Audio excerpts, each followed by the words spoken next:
see through them. She said, "Here, have a look."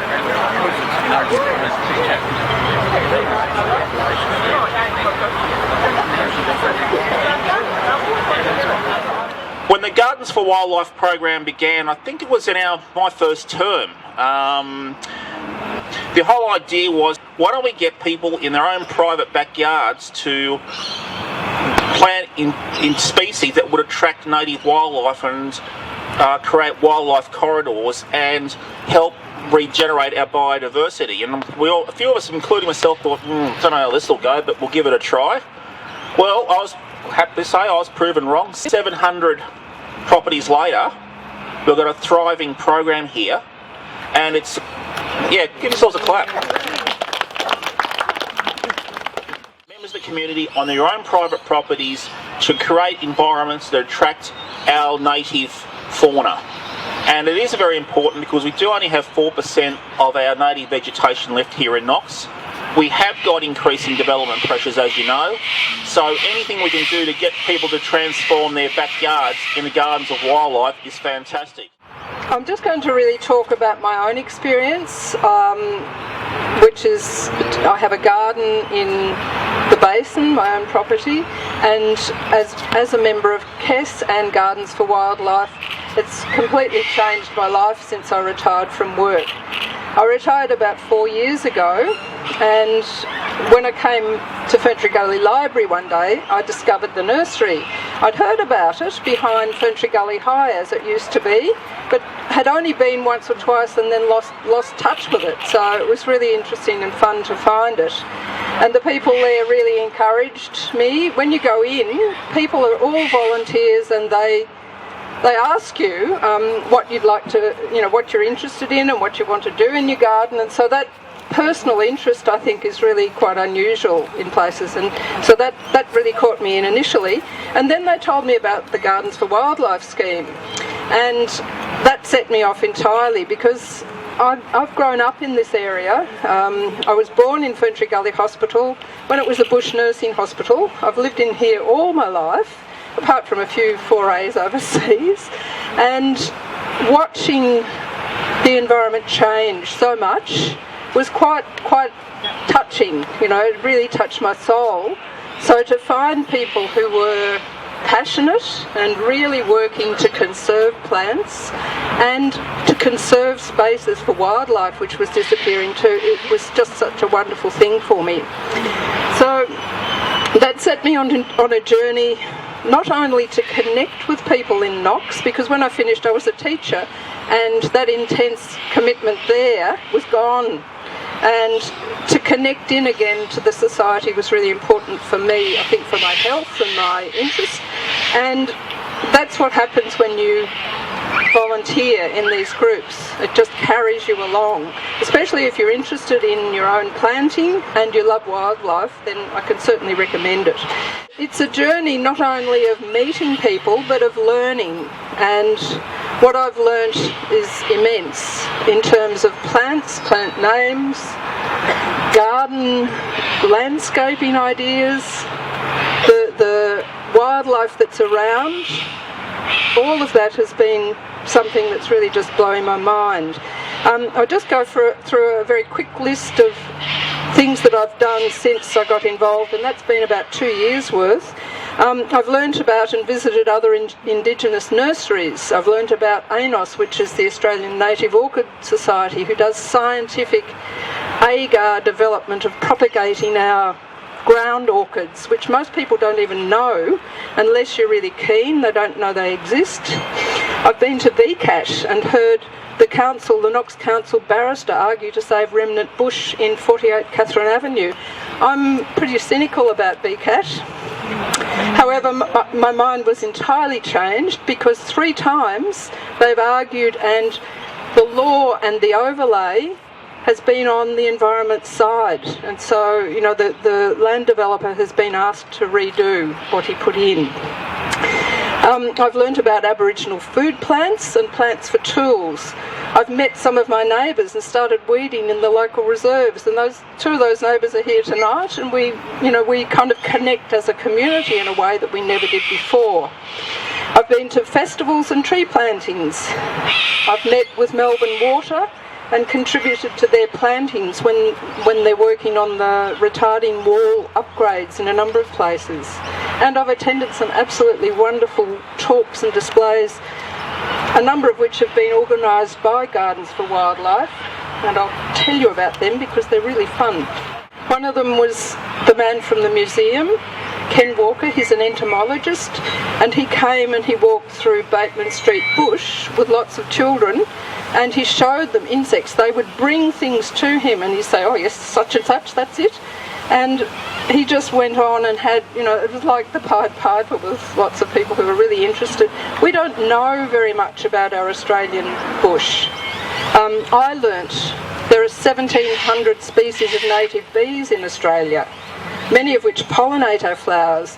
Honeybees actually break many of our flowers and stop the pollination. Things that I can see lots of nodding heads. I'm probably preaching to the converted here.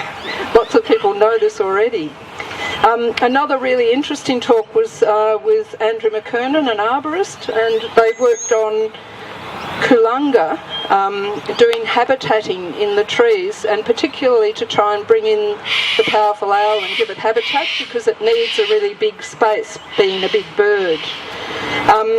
Last night too I went to the Australian Plant Society talk where Ed McNabb showed photos of some of these owls flying and babies in the hollows of old trees, which are being cut and removed so much around us that we need to do something about that. One other thing that I've done is to visit where the Knox Council planted the national tree planting about 3 years ago at Corran Warrabul. And there's a regeneration there of habitat, and there are so many small birds that you don't see because most of the time here we've got the tall trees, you probably know this too, and the ground level of plants, and we need to bring in the middle layers. And this area has so many. There's blue wrens, gerygons, silver eyes, a whole range of those tiny little insect-eating birds.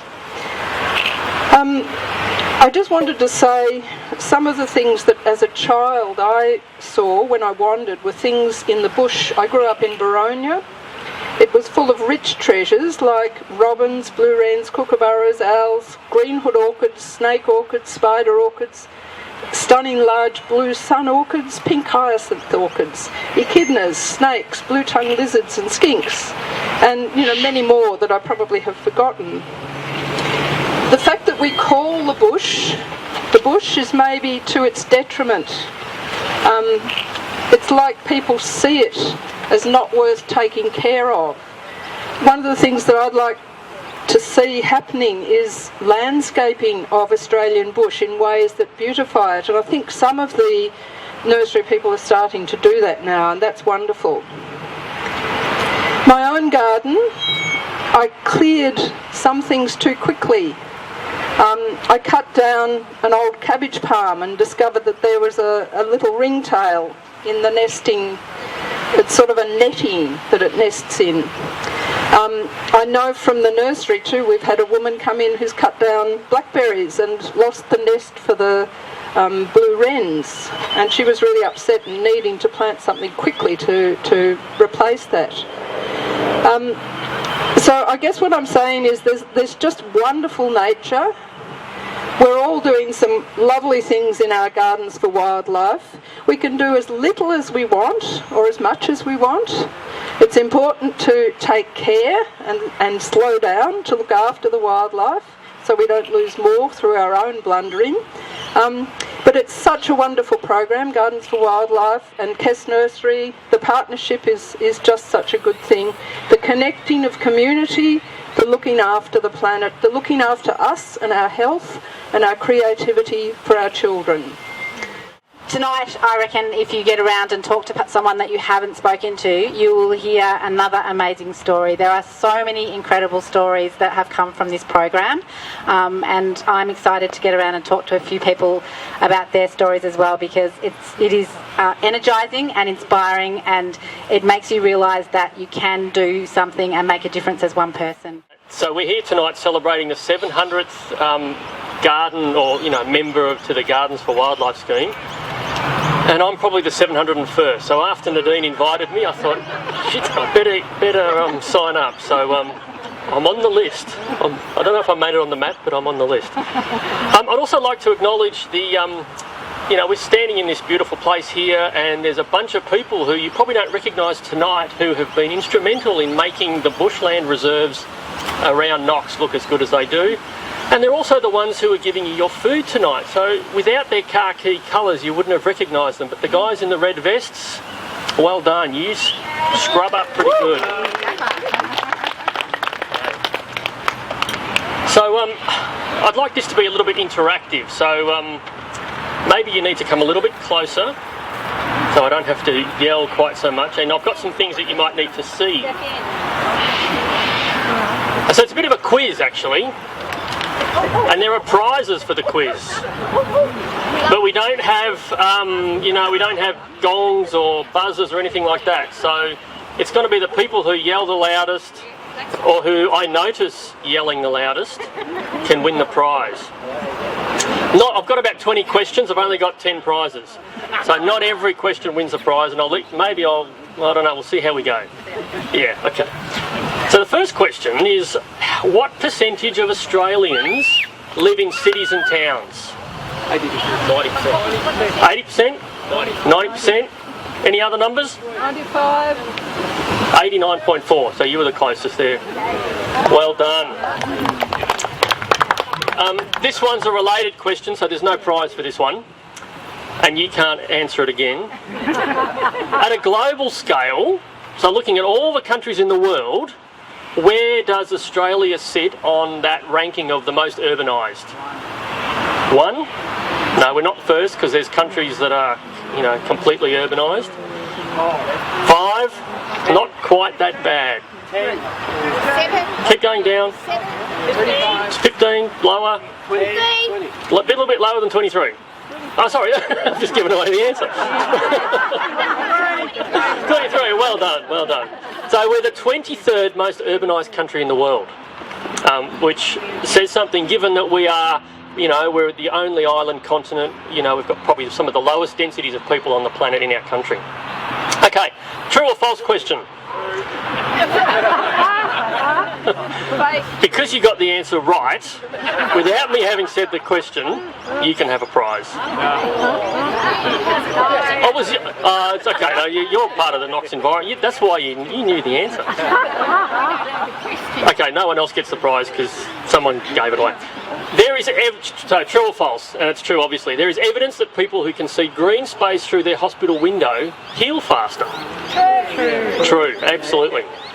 So the point of that is that we are one of the most urbanised countries in the world, with 90% of people in Australia live in cities and towns. And the reason I'm bringing that up is because urbanisation is one of the most significant impacts on biodiversity. Where we build cities and towns around the world, we don't build them in the crappiest country with the worst soils and the, worst rainfall. We build them at places where there's rivers, where there's good soil, where you can grow crops, and where you can raise, have farms and people can survive and flourish. So when we build cities and towns and when we expand them, we're impacting on some of the most biologically diverse parts of the planet. So that's the first problem with where we live. Okay, some of the less exciting, perhaps more depressing questions. This one gets a prize. How many species or subspecies in Australia have gone extinct since European settlement? You don't have to break it down by birds and mammals and frogs, just total number. How many have gone extinct? 1,500. Okay, extinct that we know of. I'm not talking about endangered, because that's a really big number. And it's the worst record on the planet. 30. Pretty close, 24. 24. Most of those are actually on offshore islands. So there's only one species of bird that we know of that's gone extinct from the mainland. Okay, the next few years though will be a problem. How many species of plant and animal are listed by the Australian government as being at risk of extinction? I'll give you some choices here. Is it A, 850, B, 1,700, C, 2,250, or D, way too many? Way too many. It is D, way too many, but the real answer, I think, someone said B? You said D. The answer is actually 1,700. We have 1,700 species of wildlife and plants that are at risk of extinction in Australia. And just thinking about that is relevant here because of Gardens for Wildlife. The whole point of, one of the main reasons of Gardens for Wildlife is about trying to protect species, prevent them from going extinct. Question, there's a reason we all live in Melbourne and love it here, and we gloat over this when we talk to Sydney, but how many years in a row has Melbourne as a metropolis been ranked as the world's most livable city? 6. Did someone say 6? The man in the Kiwi hat. Oh no prizes. Kiwi hat. Well done, congratulations. Now, if people were listening to the Mayor when he spoke before, you will know the answer to this. What percentage of Knox? 4%. A prize over here for Mark. Well done. This is a question for the kids. So it's a two-part question. The first part doesn't win the prize, but the second part does. Okay, kids. What sort of animal is a predator? Cheetah. A cheetah? Okay, what do cheetahs do? They eat meat. They eat other animals. Okay, so the question is, what predator lives in Knox? It's not a cheetah. What predators live in Knox and what do they eat? This is a kid's question. Unless you get on your knees. Yep, I think you've got the answer. Your mum just powerful out. And what is their most favourite as food? Possums, absolutely. Well done. We have a plant. And what do you know? That's the possum's favourite food, so you might end up with an owl after that plant grows up. This is a multiple choice question. In 2005, an author from the United States, a guy called Richard Love, he wrote a book called Last Child in the Woods. What is this book about? Is it A, a tale of survival of the last surviving child after a nuclear holocaust? Is it B, a sequel to William Golding's book The Lord of the Flies? Or C, is it a book that describes the problem of nature deficit disorder? C. The answer is C. There is now an overwhelming body of evidence from around the world which demonstrate that kids that have contact with nature on a regular basis do much better at school, they have much greater levels of attentiveness at school, their grades go up, and of course they just turn out to be much better kids. So you guys who have Gardens for Wildlife, I can tell because you guys are great kids. Is that right?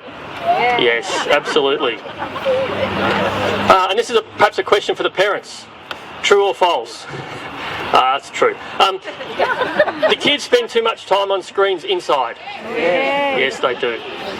So the point here is that absolutely, without a doubt, getting kids outdoors and into their backyards where they can roll around in the dirt and they can look under rocks and climb trees and fall out of trees and break arms and all those things that we get so scared about sometimes is actually a really, really important thing for their growing up and their development.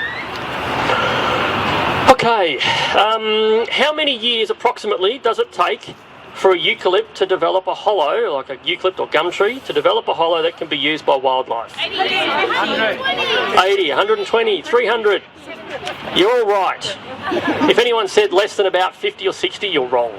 Okay, it takes anywhere upwards of 120, 150, 180 years, depending on the size of the hollow we need for animals to be able to use it and lay their eggs or have their young. I haven't seen animals lay their young for a while. But how many hectares of bushland does Knox Council manage?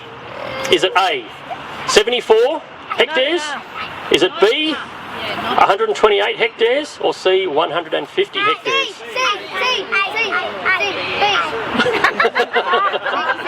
The answer is C. Did anyone? Yes. Well done. 150 hectares. Hey, Hey, this is a repeat question. I won't do that, hey?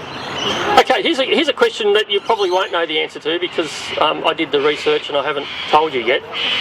How far from a bushland reserve into residential properties is a sugar glider willing to travel at night to feed? So they're nesting during the day inside a hollow or a nest box in a bushland reserve. How far are they willing to go outside the boundary of that reserve into people's backyards to feed? 500 metres? Oh man, you start with 2 kilometres, it's way less than that. It's like, now it's not that.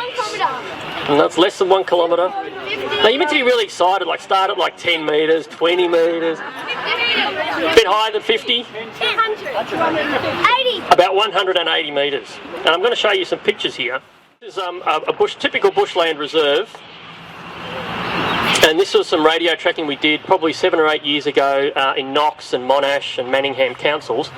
And the green arrow, the green line is, I don't know if you can see that very well. The green is, and the yellow dots are radio tracking fixtures. Oh, thank you. You can win a prize. Oh, you've already won one. The green, maybe hold up a bit higher for me while you're there. So this green line this is where the animal was nesting during the day inside a hollow, and into the evenings, every night he was going into people's backyards to feed. And that demonstrates the value of Gardens for Wildlife, that if you're living next to a bushland reserve and you're planting the right things, you can have these animals in your backyards. And this project idea started when I was living, because I live in Wanturna next to a bushland reserve, and sitting there having a barbecue one night, and all of a sudden there was this handkerchief thing that kind of flew over my head. And we'd put up a nest box in a tree, and it was a sugar glider coming out of this tree across our heads where we were sitting, had a barbecue and a little sort of campfire-y kind of thing, burning non-Australian, wood that we got from a pine plantation. No, anyway, whatever.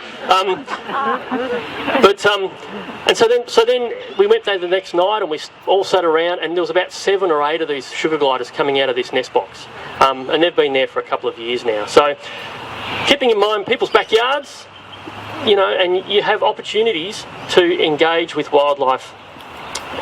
And if you grab that one too, if you could grab, thinking about this from a Knox council perspective, Gardens for Wildlife, okay, yes, there's a cost involved for Knox Council. But if you think about it, if it's a square reserve and you've got 87 metres, which was the average distance, so 180 metres was the maximum, but 87 was the average of about 20 different animals, you can actually increase the size of your park by about 60%. So imagine if Knox Council were trying to save wildlife and had to buy all the houses around the outside of a reserve. It would cost gazillions. If it's a linear reserve like a creekland, you can actually increase it by about 2.5 times. So a massive, massive increase of area that's managed for conservation of wildlife at virtually zero cost. All it costs is a few plants every year to a few whatever. It's a really cheap and effective way of increasing the viability of populations, in this case of gliders. And the same would apply for a whole bunch of other species, birds, invertebrates, bees, whatever it is. So if you live next to a bushland reserve or you're within 180 metres, you've got great potential, in this case, for sugar gliders, but a whole range of other species. Thanks.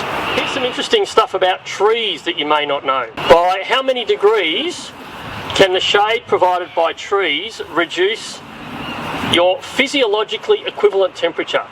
And that basically means how hot does it feel, right? How many degrees can the shade provided by trees reduce how hot you feel? I'm glad you started low at 2.5. It's actually higher than that. 7 to 15. So 7 to 15 degrees temperature cooler is how much cooler you'll feel if you're in a place with lots of trees. Okay, this is one, it goes to affordable housing. It's a bit of a topic at the moment, I think. If you have trees next to your house and they're providing a bit of shade to your house, how much cheaper will your air conditioning costs be if you have those trees compared to not having those trees? This is the running cost for air conditioners in places with shade trees. Absolutely, 20 to 30%. Your running costs for air conditioners, 20 to 30% lower. The tragic thing about Melbourne is the people who live in the poorest suburbs have the least amount of tree coverage. So Knox is actually in a really fortunate situation to have such, extensive coverage of trees. Sad, true or false? More people died during the 2009 Black Saturday fires than heat stress than were actually killed during the fire. True. Absolutely true. More, and this rarely made the news, and you have to dig hard to find it. Because in places where there's less trees, there's less shade, there's more exposure to the heat, and more people died from the heat stress on Black Saturday than from the actual fires. It says something about resilience. So tree coverage, the urban forest, is one of the most simplest and fundamental ways of improving the resilience of both our communities, so for the people that live there, but also the resilience for the environment as well. And it's not that hard to plant a tree and keep them growing. How are we doing for time, Nadine? Maybe 3 minutes. Okay, 3 minutes. All right, what's the good question here? Here's one. Okay, this is maybe one for the kids. How many people lived in Knox in 1961? 50. 50. There was more than that. Lower than 50,000, higher than 19,000. About 25, 30. 25 or 30. 21,000 in 1961. The question that wins you the prize tonight. How many people live in Knox today? A little bit more. 155. You've already won a prize. 157. Okay, that's pretty close. Yeah, well done. Okay, average household size. How many people live in the average house in Knox? 2.75.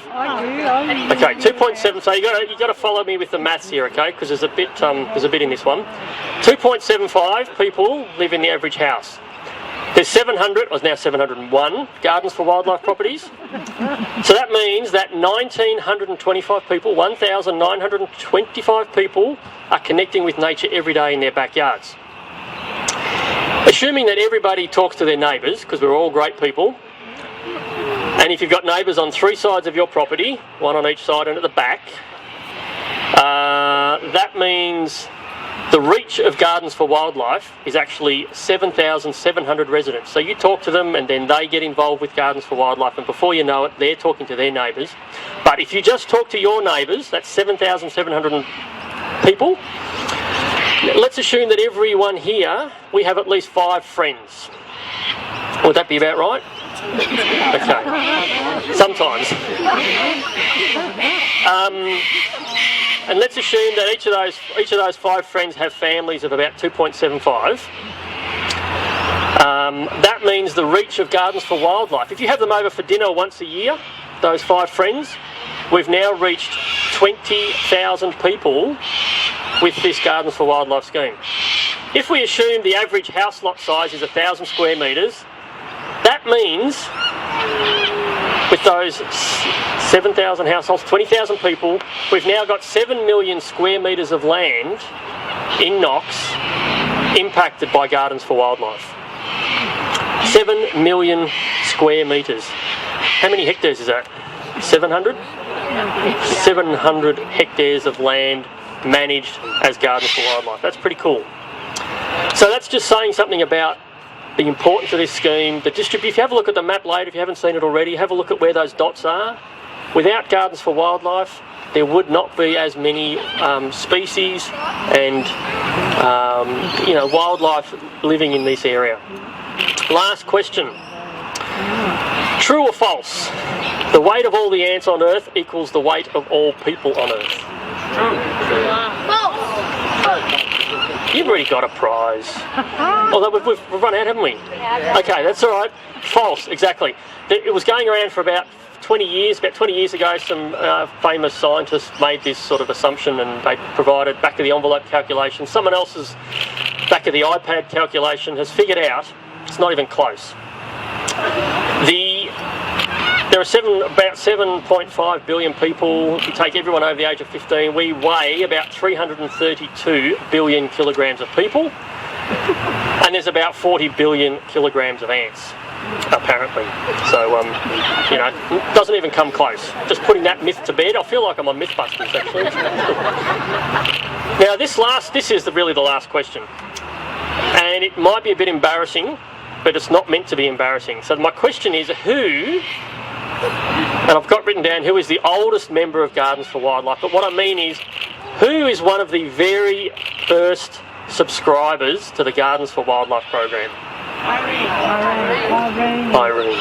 Well done. So let's give Irene a clap, because that's really fantastic.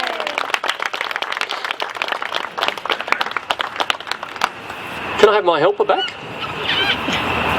Here's something I prepared a little earlier. I want to leave you guys with some ideas about ways in which you can interact with your neighbours, do some Gardens for Wildlife stuff, and improve habitat for wildlife. So this is the idea, you've got 4 houses all backing onto each other, and there's this corner in the middle, okay?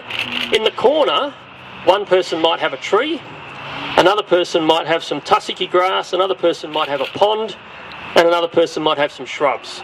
So on your own, you can't actually have all those things in your part of the garden because it's too small.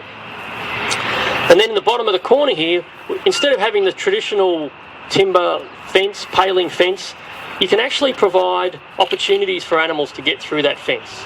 That might be a wire mesh with a big enough gap for animals to get through, or maybe just take away that pine board on the bottom that's supposed to stop everything from getting through. Unless you've got a small dog, and small dogs, I'm not going to go to small dogs, but it's a great opportunity to enhance and increase the capacity of your garden by talking to your neighbours and engaging with them. What's the next one? The next one's just bigger examples of the same thing. So maybe, I don't know whether we can put them on the table or something if you want to have a look at them. But yeah, that's just the corner. And the next one there.